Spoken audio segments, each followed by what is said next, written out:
magandang araw sa inyo guys.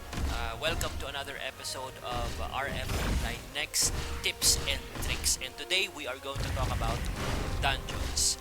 Okay, so nakikita nyo ngayon sa screen ko, nandito ako sa loob ng isa sa pinakamahirap pasukin na dungeon.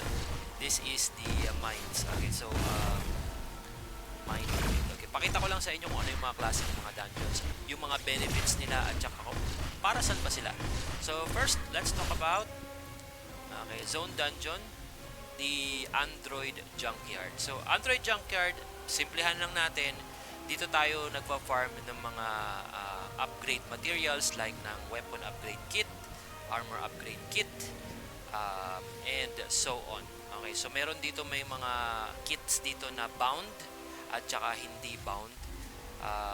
Mataas ang presyuhan ngayon sa weapon upgrade kit kung marami kayong mapa-farm. And then, fine weapon upgrade kit. Kapag siniswerte kayo, talagang makakuha kayo ng mga ganito. So, every day, merong isang oras na binibigay for free. So, make sure na once you log in, pasok kayo agad dyan kasi sayang naman yung oras na binibigay dito ng libre kung hindi nyo magagamit.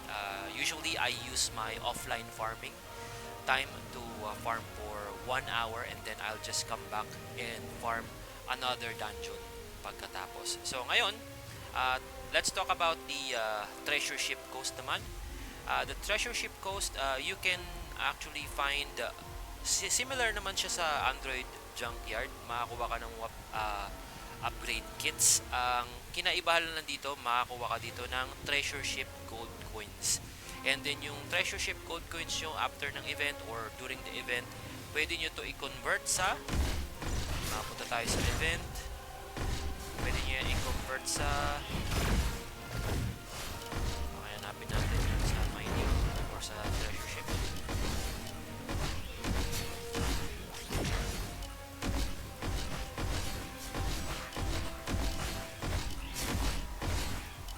Okay, mukhang okay ito. So all you need to do is buy the things that you need. Pero sa akin kasi ang pinafocus ko dito yung Oracle Fragment Bound. Kaya pag bumili tayo nito, max natin. Okay. Pwede naman kayong pwede kayong magsugal dito para pataasin yung quantity nyo. Pero 50-50 ang chance dito. Pwede kayong matalo, pwede kayong manalo. So it's up to you guys. At habang tumataas yung round, na tumataas din ang difficulty, pero tumataas din yung dami ng pwede nyo makuha. So it's up to you. Okay. So once na ma-convert nyo na yun, punta kayo sa collection and then special collectibles or event. Wait. Special collectibles muna tayo. Lagay muna natin yung mga na-collecta natin. Dito sa mines. Ito, yung sa treasure. Yung pinalit natin kanina. So all you need to do is find the stats that you want and then yun. Ilagay nyo lang yung mga collectibles dun sa part na yun. Sa akin kasi, ang kinukolekta ko dito is yung raw attack.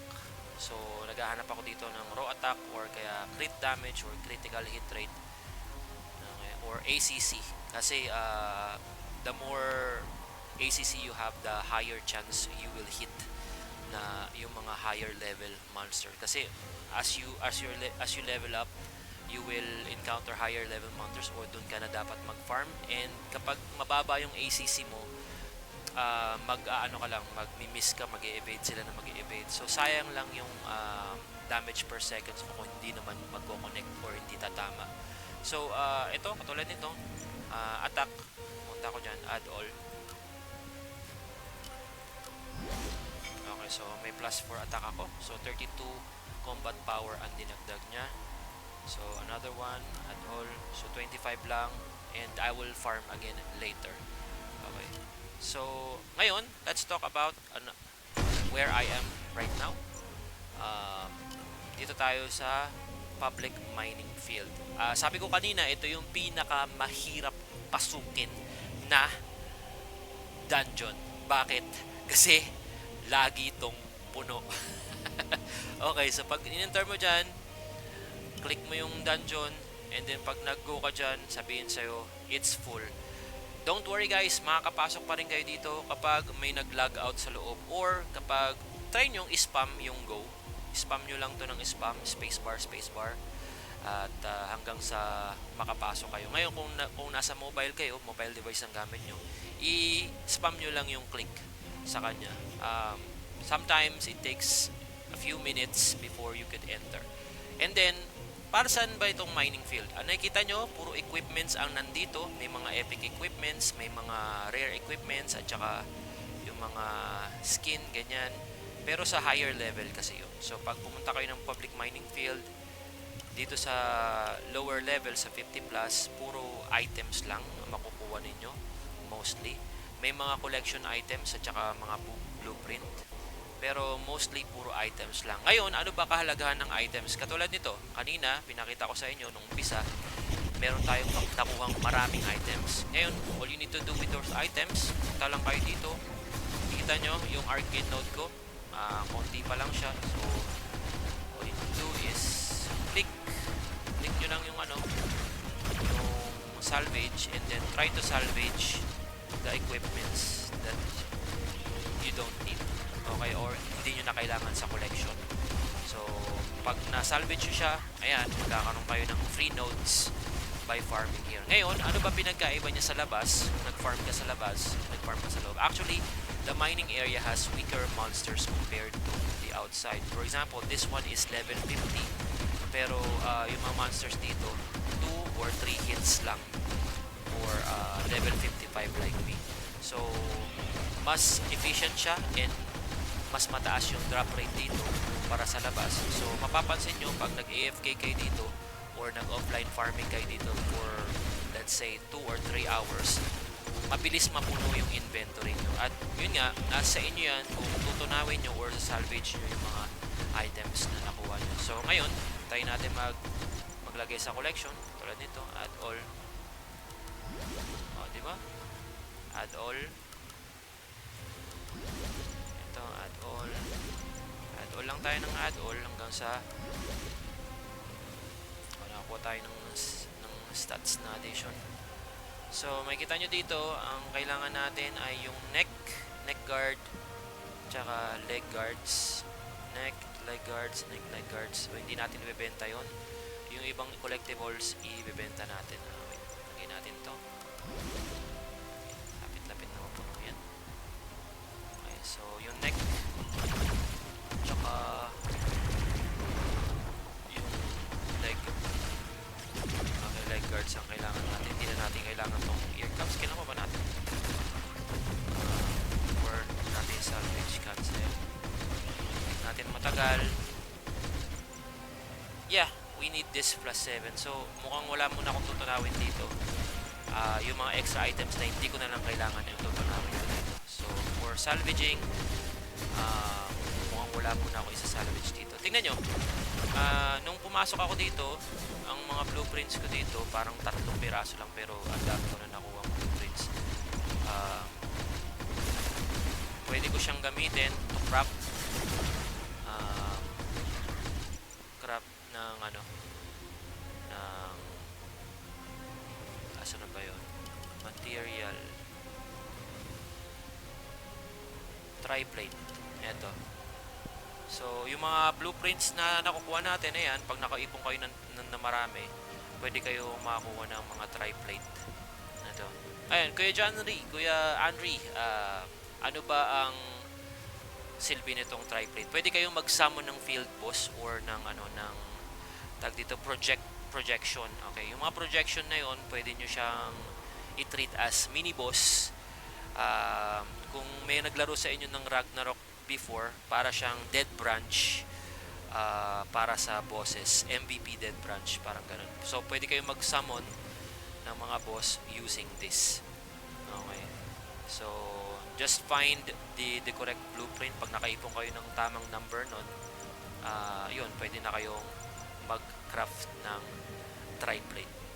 Okay, so yun lang for the blueprints. And another dungeon na pag-usapan natin ay ano ba nandito? Exclusive mining. Pag nanalo kayo sa mining war, especially your guild, you will get exclusive mining. Um, Halimbawa, so sa Anka 2, ang nanalo last time is Urice Empire. At sila yung may access dito for 7 hours. Exclusive para sa guild nila yan. Ngayon,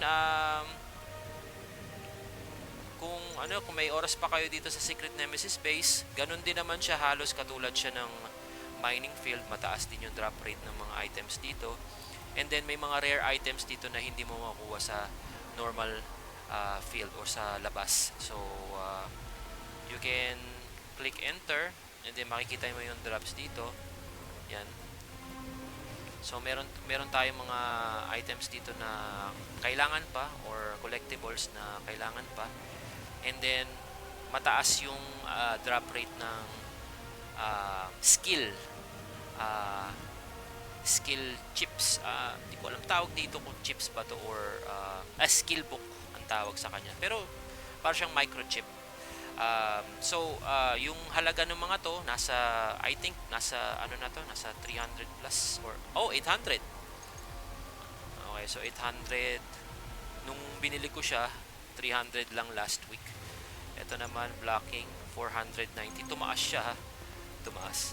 And then tong constant na isa 237. So eto bumaba kasi parang ang bili ko dati nung tatlong yan 300 each. So yung dalawa tumaas yung presyo, yung isa halos lampas sa doble. Yung isa naman mga 50% mahigit ang tinaas. Yung isa naman bumaba. So depende talaga sa market yan eh. Ngayon kapag nandito kayo sa Nemesis, Secret Nemesis nagfa-farm, katulad ng ginagawa ko dito, tunawin nyo lang yung mga items or equipments na hindi nyo kailangan para dun sa character, no? At makakuha kayo ng mga materials gaya ng ito, Arcane Alloy, ano ba? Itong mga Crude Alloy, ayan, yung mga alloys na nakukuha mo pag sinasalvage mo yung items. Ito naman, makukuha to sa mga memory chip pag tinunan mo sila, pag di mo sila kailangan. So you can use this for crafting. It's a crafting material kasi to craft memory boxes. And these memory boxes, they contain different memory chips in random. So kapag meron kayong memory chip na in-hunting, pwede kayong mag-craft ng isang ganito. And then tingnan nyo yung probability info nyan. Ayan, wala pa kayo nito. Pag nakikita nyo yung yellow chip sa taas, ibig sabihin na hindi nyo pa siya nakokolekta.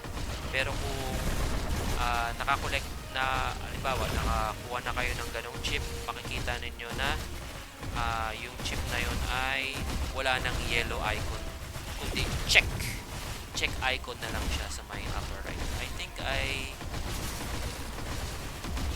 already corrected some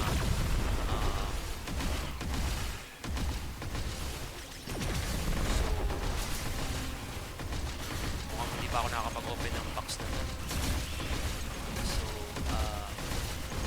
punta tayo sa chip. Okay, so halimbawa nakolekta nyo na yung chip. Ang magiging itsura ng chip sa inyo ay magkakaroon siya ng ito, check mark. Katulad dyan, magkakaroon siya ng check mark. Ibig sabihin, nakolekta mo na siya. Pwede mo na siyang tunawin kapag nasa inventory mo siya. Alright, so yun lang guys. Maraming salamat sa pagtutok about our talks on the different dungeons. Okay? Sa future, kapag mayroon tayong mga bagong dungeons or event dungeons sa hinaharap, gagawa ulit tayo ng content tungkol doon. Sana may natutunan kayo. Take care and enjoy your day. See you next time!